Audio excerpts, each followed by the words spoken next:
یہ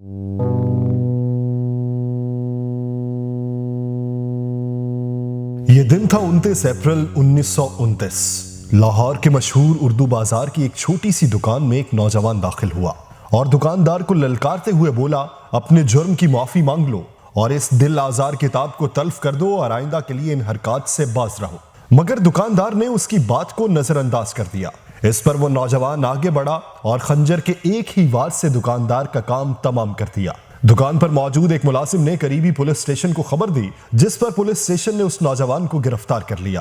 حیران کن بات یہ تھی کہ محض 21 برس کا یہ نوجوان اس واقعے کے بعد نہ صرف بالکل پرسکون رہا، بلکہ اس نے فرار ہونے کی بھی کوئی کوشش نہ کی۔ اس نے فخر کے ساتھ اس کارروائی کا اعتراف کیا اور گرفتاری پیش کر دی۔ 3 دسمبر 1908 کو لاہور کے محلہ سرفروشہ میں پیدا ہونے والا یہ نوجوان تھا غازی علم دین، اور جہنم واصل ہونے والے پبلشر کا نام تھا راج گوپال اچاریہ، جسے اب راج پال کے نام سے جانا جاتا ہے۔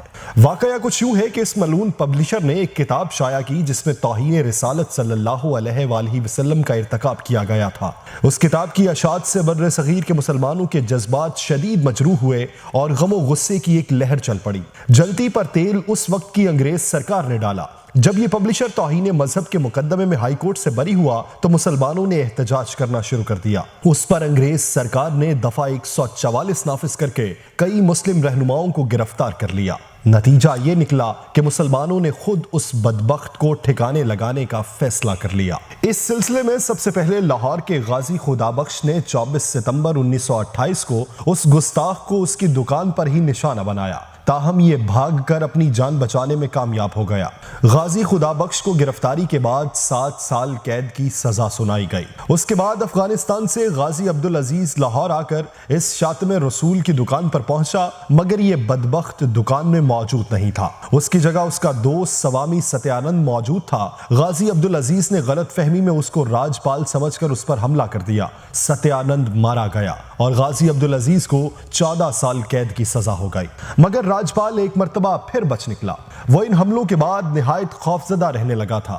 اس کی درخواست پر حکومت نے 2 ہندو سپاہیوں اور ایک سکھ حوالدار کو اس کی حفاظت پر متعین کر دیا۔ وہ کچھ عرصہ کے لیے لاہور چھوڑ کر کاشی، ہردوارہ اور متھرا چلا گیا، مگر چند ماہ بعد ہی واپس آ گیا اور دوبارہ اپنا کاروبار شروع کر دیا۔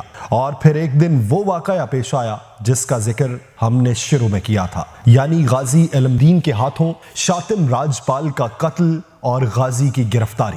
اس مقدمے کی کارروائی شروع ہوئی اور حیران کن طور پر ملزم کو صفائی کا موقع دیے بغیر فرد جرم عائد کر کے یہ مقدمہ ڈسٹرکٹ کورٹ سے سیشن کورٹ منتقل کر دیا گیا، جہاں 22 مئی 1929 کو نیپ نامی انگریز جج نے غازی علم دین کو سزائے موت سنا دی۔ اس موقع پر مسلمانان لاہور نے فیصلہ کیا کہ سیشن کورٹ کے اس فیصلے کے خلاف ہائی کورٹ میں اپیل کی جائے۔ اس اپیل کے لیے غازی کی وکالت اس وقت کے معروف ترین وکیل بیرسٹر مسٹر محمد علی جناح نے کی، جو اس مقصد کے لیے خاص طور پر ممبئی سے لاہور تشریف لائے تھے۔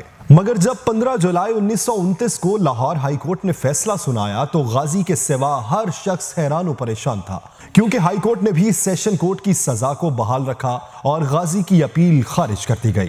غازی علم دین کو جب جیل میں اپیل مسترد ہونے کی اطلاع دی گئی تو انہوں نے مسکرا کر کہا، شکر الحمدللہ، میں یہی چاہتا تھا۔ بزدلوں کی طرح قیدی بن کر جیل میں سڑنے کی بجائے تختہ دار پر چڑھ کر ناموس رسالت صلی اللہ علیہ وآلہ وسلم پر اپنی جان فدا کرنا معجب ہزار ابدی سکون و راحت ہے۔ مسلم عمائدین نے ہائی کورٹ کے اس فیصلے کے خلاف لندن کی پریویو کونسل میں اپیل دائر کی۔